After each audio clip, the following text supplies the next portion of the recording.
Salve, meu povo! Aqui é o professor Diogo Xavier, sou professor de História, dou aulas aqui no YouTube e nós começaremos hoje um curso de História Geral e História do Brasil para o concurso da Polícia Militar de São Paulo. Nós temos um canal aqui no YouTube com vídeos diretos, curtos, para que você possa entender. E aqui eu vou trabalhar todo o conteúdo do edital de História Geral e do Brasil e também faremos questões para vocês, beleza? Então, se você está chegando aqui, curta, comenta, segue o nosso canal, ativa o sininho, que a gente vai estar lançando vídeos desse conteúdo, porque eu acho que é fundamental a gente entender todo esse contexto para você fazer sua prova, beleza? Então, o edital saiu no dia 1º de novembro e as provas são lá no começo de fevereiro. Então, vai estudando até lá, tem bastante tempo, tenho certeza que você vai tirar uma nota boa se você estudar direitinho e for acompanhando esse processo, beleza? Primeiro tema, nós vamos começar hoje com História Geral,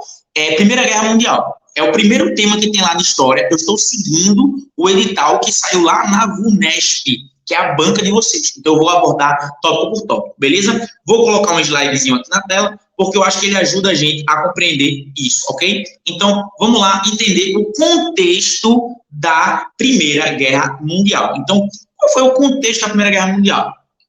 Está aí na tela, agora vai aparecer para vocês. A Primeira Guerra, logo essa imagem, que é uma imagem típica da Primeira Guerra por conta das trincheiras. Então, vamos lá. Qual o contexto da Primeira Guerra Mundial? Aqui a gente vai ter logo um longo século XIX.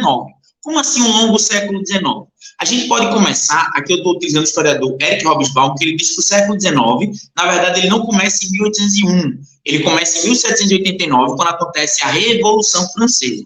Você deve lembrar dessas aulas de história. A Revolução Francesa foi aquele momento do liberalismo, da liberdade, igualdade, fraternidade. Esses três princípios, eles balizaram muitas das revoluções, muitos dos movimentos, muitas das ideias que foram lá no século XIX. Quando eu falo século XIX, eu estou falando dos anos 1800, tá, pessoal? Então, século XIX, anos 1800, esse processo. Então, esse processo do século XIX, ele teve muito a ver com um processo de independências pela América. Lembre que a independência do Brasil foi em 1822. Você tem um aumento da ideia de liberdade, liberalismo, mas um contexto crucial que a gente vai ter aqui também é o chamado neocolonialismo. Minha gente, o neocolonialismo, ele é um período onde as nações europeias, sobretudo França e Inglaterra, elas vão dominar Ásia e África. Então, é nesse período que você tem a ocupação, a divisão territorial de Ásia e África. Não esqueça disso. Então, quando a gente tem esse processo, as nações europeias elas vão lotear esses territórios. Por isso, quando você olha para o mapa da África, muitas vezes você vê linhas retas que estão nesse período. É justamente isso que vai acontecer nesse momento aí. Então, é um domínio, é o chamado neocolonialismo. Então, aí aqui eu quero que você entenda o seguinte, preste atenção nisso agora. Neocolonialismo é o avanço das nações europeias para a Ásia e África.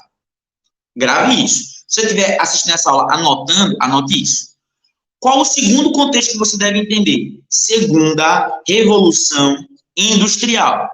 Então, as nações europeias elas estão avançando para a Europa e Ásia, para a África e Ásia, para conseguir o quê? Matéria-prima. Então, professor, então, ouro, então, metais preciosos, então, urânio, essas coisas. Exatamente. Matéria-prima. 2, mercado consumidor. Revolução industrial. Eu estou produzindo muitas coisas, sobretudo roupa. De que adianta eu produzir muita roupa se eu não tenho o que comprar? Então, vem aí o processo de conseguir gente para comprar. A isso eu chamo de mercado consumidor. Então, matéria-prima, mercado consumidor e também nesse período você vai buscar a mão de obra. Então, eu preciso de mão de obra. Uma mão de obra que vai receber pouco. Isso é muito importante também. Então, os salários vão ser baixos. Mão de obra, mercado consumidor, matéria-prima. Eu vou buscar isso na África e na Ásia. Então, grave o neocolonialismo. Aqui eu quero que você já pense o seguinte.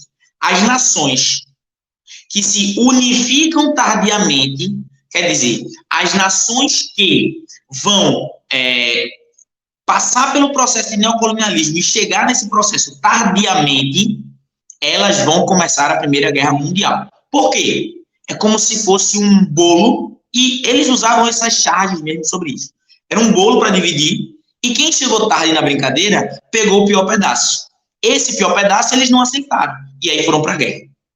É uma simplificação, mas eu quero que você entenda isso, ok? Então, a partir disso que você deve imaginar. Olha aí, dois irmãozinhos aí, da Rússia e da Alemanha. Eu falo deles daqui a pouco. Então, o segundo ponto é a Belle Époque, que você deve entender. Olha essa imagem aí. Ah, uma imagem muito linda, muito bonita. Por que você está mostrando essa imagem, professor?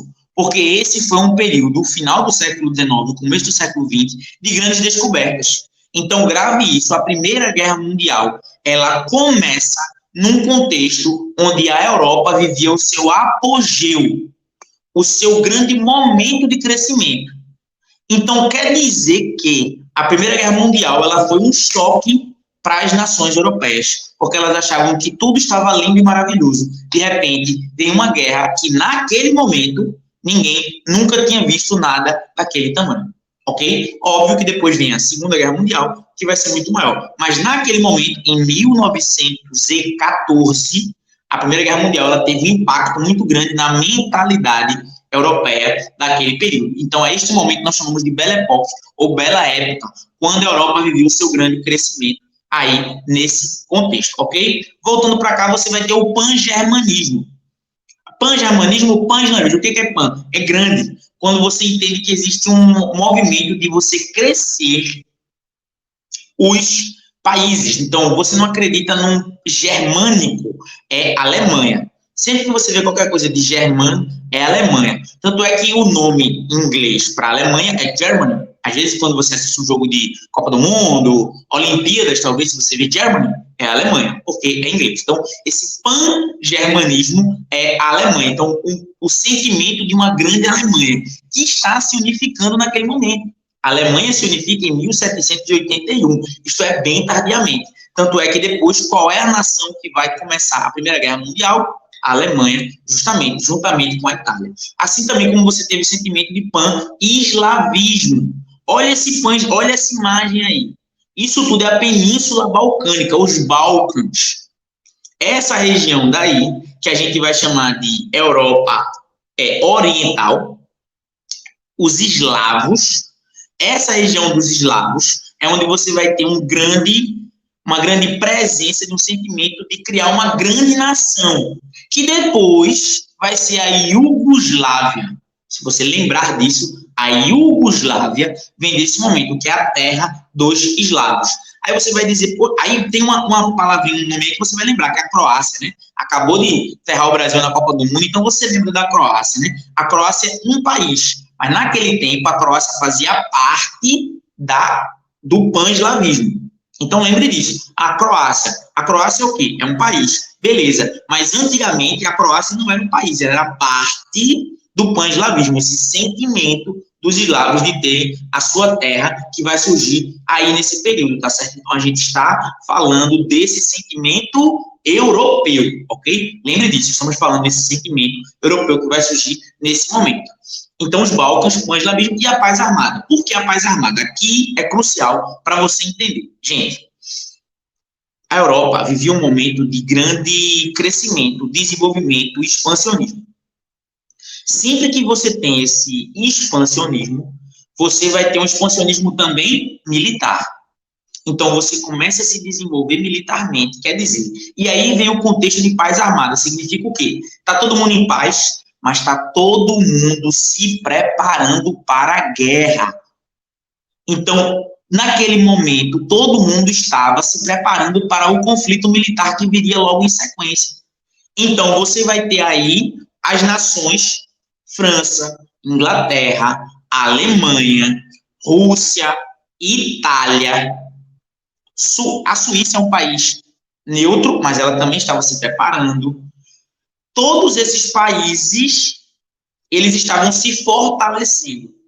Por quê? Porque eles sabiam que em determinado momento, essa busca por territórios, iria se chocar, ia dar num conflito, e foi o que aconteceu logo na sequência. Então, essa paz armada, ela vai ser a preparação para o conflito que vem logo em sequência.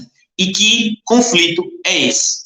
É justamente a Primeira Guerra Mundial. Então, a gente está aqui falando sobre o contexto da Primeira Guerra Mundial.